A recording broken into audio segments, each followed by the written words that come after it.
Machiegni mesa mar ohala, gavana mar bengi maduong' e pacho kaendi CBK Kamau Thuge wacho ni onge luoro moro amora ni teko mar siling mar Kenya nyalo medo lwar kaka osebet katimore e thuolo mar higa achiel mokalo.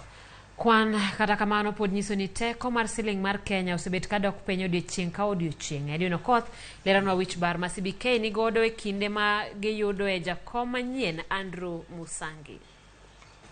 I don't think so. Governor mar CBK Kamau Thuge wacho ni kata beni nitie luoro ni teko mar siling mar Kenya osebet ka medo bet manyap ka opim kod dola mar Amerika.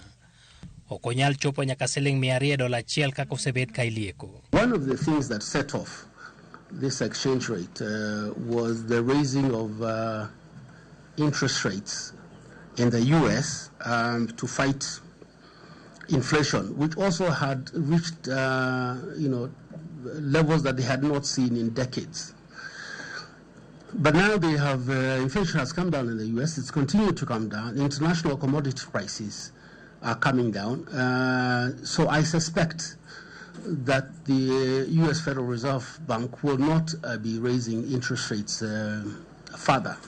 Thuge mane ni mbele kamiti mar omende od bura ne onyiso geno ni uso mag mwandu Kenya pinje maoko osemedore ka jo Kenya modak e pinje maoko bende medo oro dola. In terms of dollars, we've seen an increase in exports of tea, horticulture, and even to a certain extent manufacturing. So we also see that good performance in tourism, the remittances by Kenyans abroad back into the country. Kenya bende geto ka hola moko mabiro e kido mar dola okang' manyalo medo jiwo teko mar siling mathurka.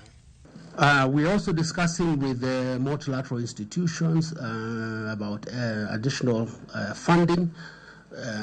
And so I don't see the kind of pressures that would push the shilling towards what was mentioned.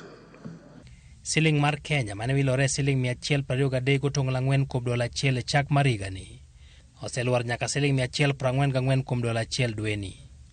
Luar mar atamalo 15.8 no osemedo pek ne jonyiewo magolo mwandu e pinje maoko. Ka bende Kenya ng'iewo thoth mwandu ma pacho kaka wuok e pinje maoko. Nyamburko, modhi nyamburko, nyiewo teko stima, simbe ong'we yamo, yedhe mag thieth e kind mwandu mamoko. Nengogi oseidho nikech luar e teko mar siling mar Kenya. Thoth hola ma Kenya osekawo e pinje maoko bende ichulo e kido mar dola. Tiende ni pek mar gowi medore kaka teko mar siling medo luar.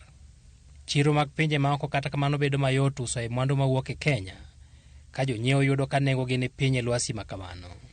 CBK ma osebet ka ni kod wich bar mar jiwo teko mar siling mar Kenya koro ne oyudo jakom manyien ma jatend piny Kenya William Ruto osechwalo nyinge od bura.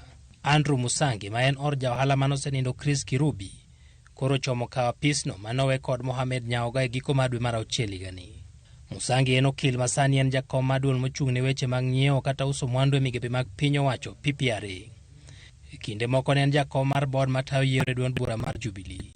Bang' yombo ji 5 moko manotimo penj kode mar kawo komno, wich bar mare mokwongo en koro kako dhi konyore kod tend CBK e jiwo teko mar siling mar Kenya ma osebet kayulo.